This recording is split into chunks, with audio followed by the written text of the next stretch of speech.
In this video, we'll show you how to configure an API call work action using the HubSpot Contacts API as an example. Wrk can connect to any publicly available API using either the HTTP request work action or an app-specific work action like perform an API call in HubSpot. The key difference, for app-specific work actions, Wrk has already handled the authentication and provides a link to the app's API documentation.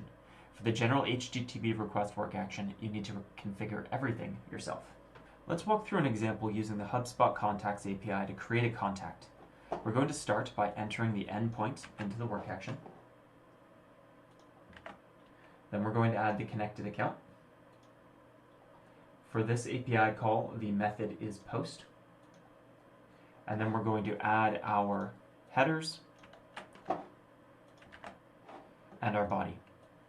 What this is going to do is create a new contact in HubSpot with an email address of newuser@example.com, first name new, last name user.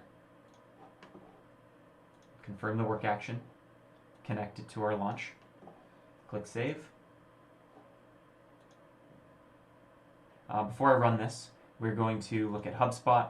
There is no user here with this email address currently, so we're going to click launch.